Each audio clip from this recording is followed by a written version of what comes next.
What's good, YouTube? Wrestling Trapper here, back at it like a crack addict, and I'll be giving you guys my review on Monday Night Raw. So let's get to it. It starts off with the Usos having an entrance, and they're up in the bleachers eating, and they quickly get cut off by the Vision. Logan Paul comes out. He's on the mic. He's talking his shit about his $16 million Pokemon card, and then, well, they make their way into the ring. As soon as they get in there, Austin Theory starts calling out. He starts calling out Adam Pearce because of the whole incident that happened the week prior, where Theory got screwed over by the Masked Man again. And so Pierce comes out and he's, talking his shit, basically telling them that they're bugging, that they're always, that they're tripping, basically, and to basically get off the stage and go backstage and handle it like gentlemen, handle it like men, so they're not causing any ruckus. But then LA Knight comes out and he basically makes it even worse. And so Adam Pearce is like, "Oh, what the fuck," you know? And it's funny. Adam Pearce is funny. But LA Knight comes out, he starts dissing the Vision cuz obviously they're the bad guys. And then it's funny cuz he mentions the bloodline, the Usos, he's like, "Well, we've never been on the same page, but if I got to be on the same page with you guys to take out these idiots, then so be it." So they set up a 6-man tag match. Um, and yeah, it happens right then and there.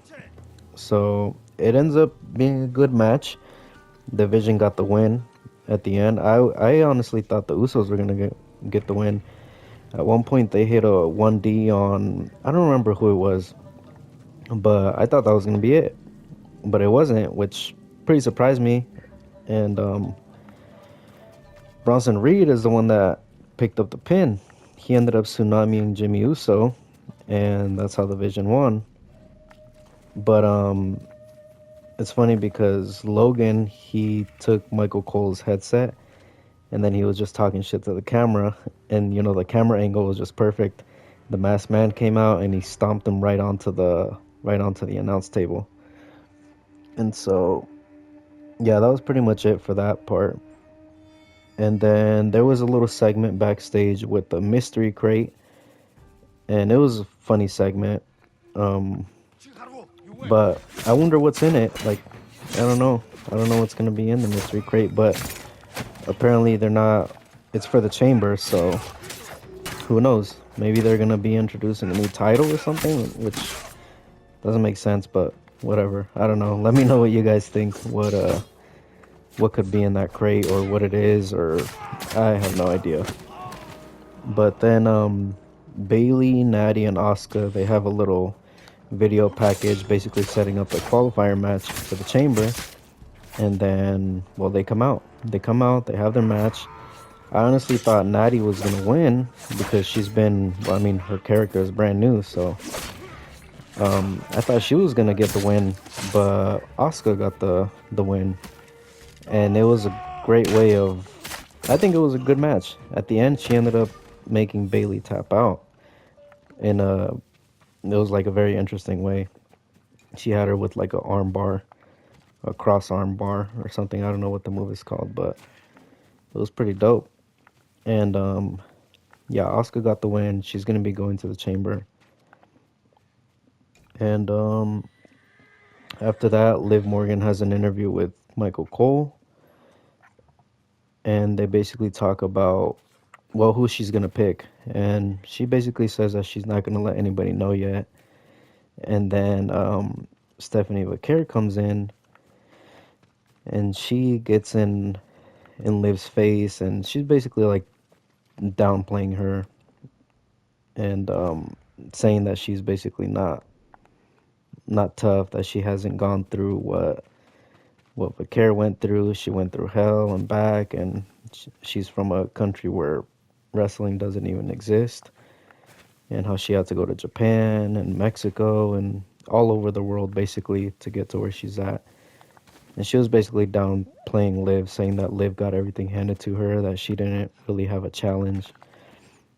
And Liv starts crying, which I thought was fucking weird because I'm like, what the hell? What the hell are you crying for? You're supposed to be a badass, not a badass heel, but Liv's character hasn't been the crybaby person lately. So that didn't really make sense to me. But you guys let me know. I know I'm messing up with my words a lot, but fuck it, one shot. That's all I'm doing. Um, After that segment, CM Punk comes out and he talks about Finn Balor, and he kind of does make Finn Balor sound good, which is great. And then Finn Balor comes out with his entourage, with JD and Dom, and they have a little segment, and Punk is basically like, you know what, go ahead, I'm gonna turn my back, you can fuck me up, do what you got. Well, that was at the end, my bad, I'm missing some parts.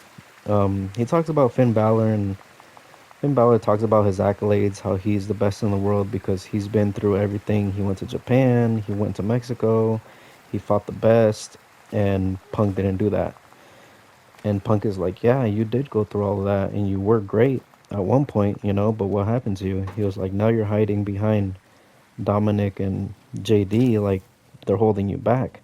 He was like, instead of you picking them up to be on your level, they're an anchor to you into your career, which Punk is Punk is good at talking shit, man. Like he speaks truth.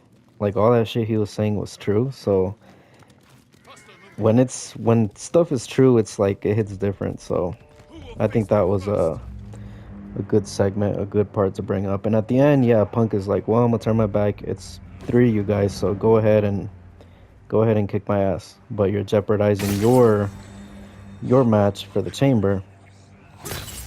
And so Finn is holding back JD and Dom from beating up Punk, and that's how it ends. Punk gets the last laugh. He throws the mic at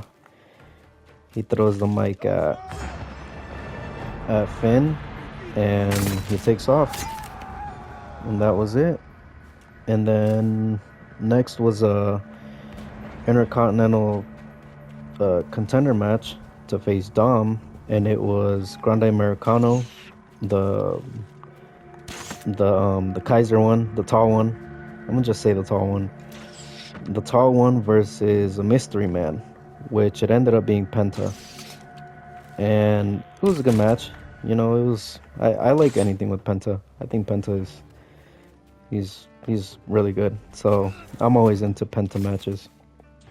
But uh regardless of that, the match was a good match. And at the end, Rayo and Bravo, they're ringside, and they get dragged under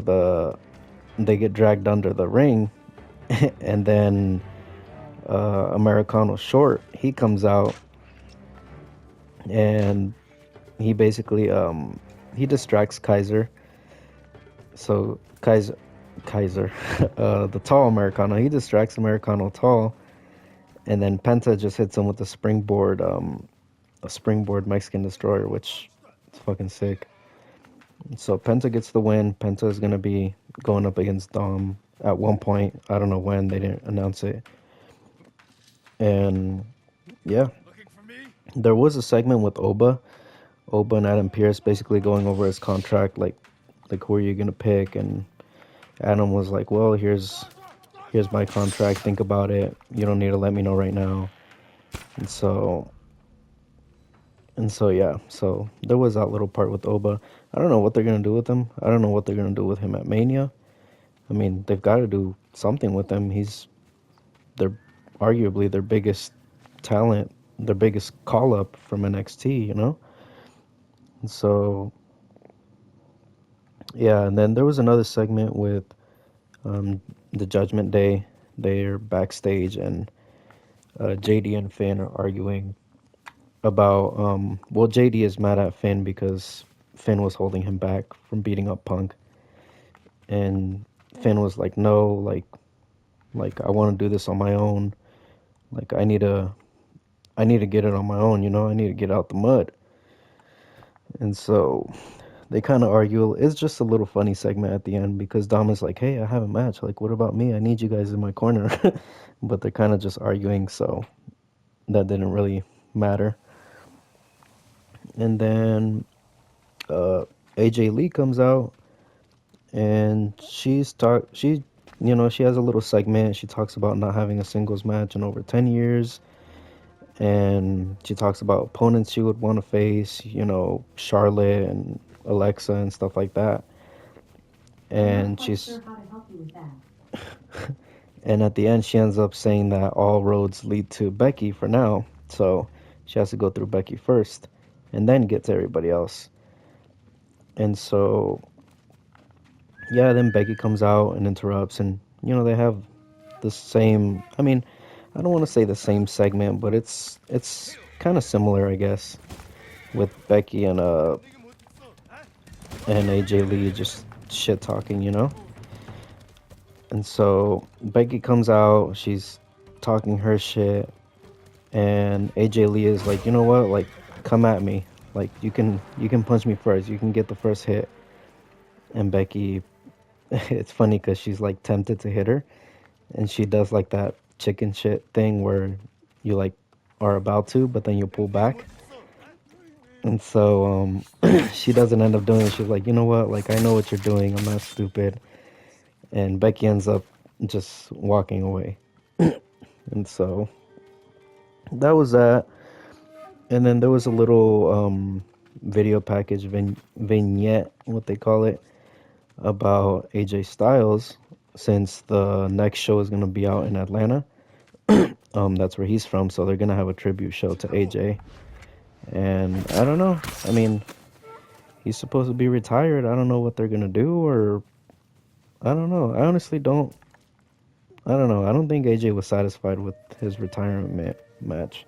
I don't think anybody was. Like, I didn't really enjoy it. I think I'm just tired of the whole Gunther career killer thing. Like, cool, I guess it's good for his character development, but at some point, it gets kind of stale, I guess. So, yeah, I don't know. Maybe it is just a tribute show. He's just gonna come out and say thanks. I don't know. I guess we'll see. And then after that, it's the triple threat qualifier match for the men's chamber between Dom, Javon Evans, and Gunther. And they come out, they have a banger of a match. Like, that shit was killer. And everybody looked good. Like, Gunther, Javon, Dominic, surprisingly, like, he looked really, really good. He looked like he's a 20-year vet. But at one point, Gunther is ringside beating up, who was he beating up? I think he was just ringside. And then Dragon Lee, he comes out of nowhere and fucking hits him with the with the ring bell and basically knocks him out. So that basically puts him out for the rest of the match. You got to make Gunther look strong. And I think that's gonna be his next his path. Maybe that's gonna be his Mania match. I don't know. Dragon Lee, shout out to that guy. I mean, he's been getting some shine, which I think it's good. I think Dragon Lee is hella good. He just needs some character development or something. But good for him though. He's getting some TV time. But so Gunther is out for the rest of the match basically, which isn't much left. That was more towards the end. Like I said, it was a banger of a match. And then for a second I thought Dom was gonna win, cause I was like, oh shit, like Dom, he's low key he's low key getting it. Like, he was looking hella strong. I thought he was gonna pick up the pin at one point. He hit the 619, which I fucking hate his 619. Like, that shit looks so weak. He's just too tall, too slow. Like, it doesn't look devastating at all. But he hits the 619, and when he's gonna hit the frog splash, he misses. So Javon rolls out. Javon rolls out the way, and that was basically it. Well, not it, because Javon goes up to the turnbuckle and hits him with the OG cutter, which looked fucking good. Like Dom took it perfectly. Pause. But yeah, that shit was tight. Killer match. It was a good show. I think overall it wasn't bad. So let me know what you guys think. That's basically my review. I don't know what else to say. I guess we'll see what happens next week. Yeah, let me know what you guys think. If you guys like the video, if you guys don't like the video, if you guys don't like the audio, if you guys don't like the gameplay, or if you guys think my reviews are dumb, just let me know. I'll listen to whatever. We can argue in the comments. We can get down. I can pull it to your mama's house. Whatever. Just let me know. Alright, y'all. Peace.